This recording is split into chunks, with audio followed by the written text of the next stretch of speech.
नमस्कार, सादर प्रणाम। मैं डॉक्टर ओपी मिश्रा द संकेत लाइव से।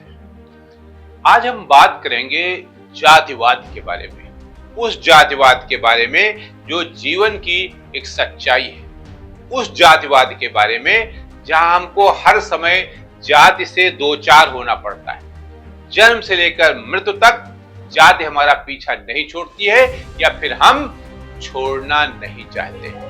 जाति जीवन की एक ऐसी सच्चाई बनकर रह गई है जिसने धर्म को भी पीछे छोड़ दिया।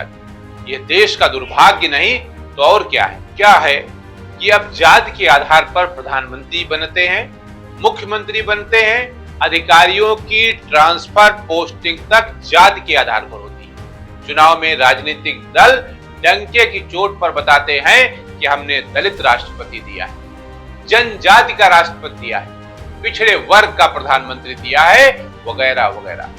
जाति की चर्चा आज हमने इसलिए की है क्योंकि बृहस्पतिवार को उच्चतम न्यायालय की 3 सदस्यीय खंडपीठ ने, जिसमें न्यायाधीश DY Chandrachud, justice JB Pardiwala तथा जस्टिस मनोज मिश्र की एक पीठ ने देश भर की जेलों में वंचित जातियों के कैदियों को सफाई और झाड़ू लगाने का काम तथा उच्च जातियों के कैदियों को खाना पकाने का काम सौंपना सीधे तौर पर न सिर्फ जातिगत भेदभाव है बल्कि संविधान के अनुच्छेद 15 का भी उल्लंघन है। जान ले कि संविधान के अनुच्छेद 15 का अर्थ धर्म, नस्ल, जाति, लिंग या जन्म स्थान अथवा इनमें से किसी के आधार पर भेदभाव को करने से रोकता है। सुप्रीम कोर्ट ने कहा है कि यह बेहद अफसोसजनक है कि आजादी के 75 साल बाद भी हम जातिगत भेदभाव की बुराई को खत्म नहीं कर पाए। पीठ ने कहा कि हमें न्याय और समानता के लिए एक राष्ट्रीय दृष्टिकोण की जरूरत है।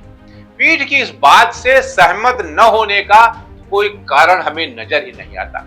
लेकिन जिस देश में जाति के नेता बनते हो, धर्म के नेता बनते हो, संप्रदाय के नेता बनते हो, उस देश में जाति का विद्वेष समाप्त हो पाएगा कहा नहीं जा सकता, क्योंकि जाति के बिना किसी नेता का शायद अस्तित्व ही नहीं है। हमारे देश की यह हकीकत और कड़वी सच्चाई है कि सरकार जब कोई निर्णय लेती है, टिकट देती है, चुनाव लड़ाती है, प्रत्याशियों के चयन करती है, तो ये पहले पता करती है कि वो किस जाति का है, कि उस क्षेत्र में उस बिरादरी या जाति के वोटों का प्रतिशत क्या है।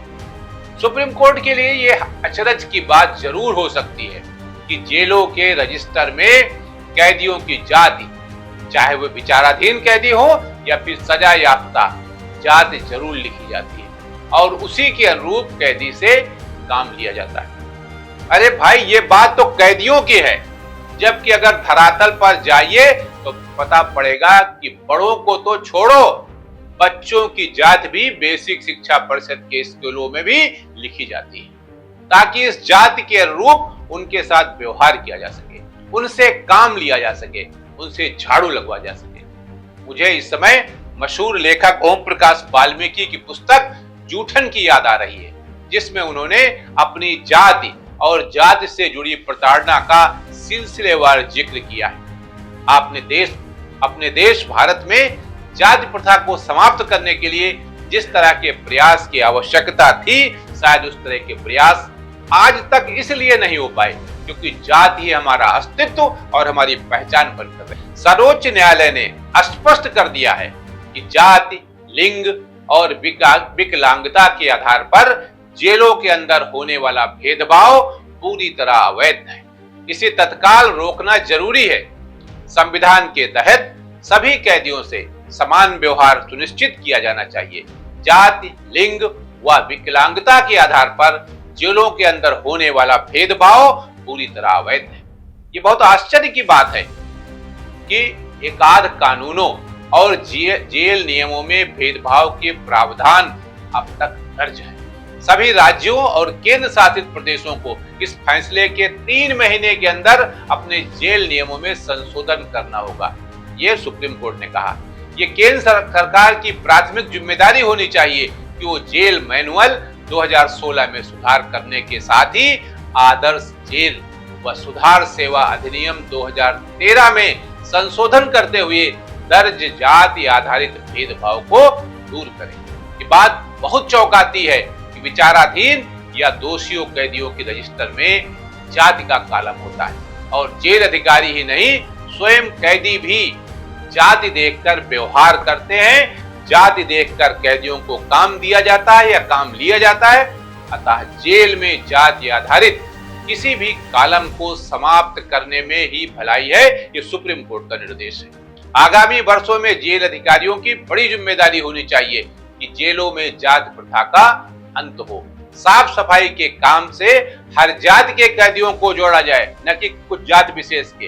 काम किन्हीं खास कैदियों पर लादने के बजाय क्रमवार सभी से कराया जाए ताकि हर किसी को हर तरह के काम का मौका मिले। यह एहसास कैदियों में पैदा न हो कि किन्हीं खास जातियों के कैदी जेलों में ज्यादा आराम फरमाते हैं। आज के लिए इतना ही। नमस्कार।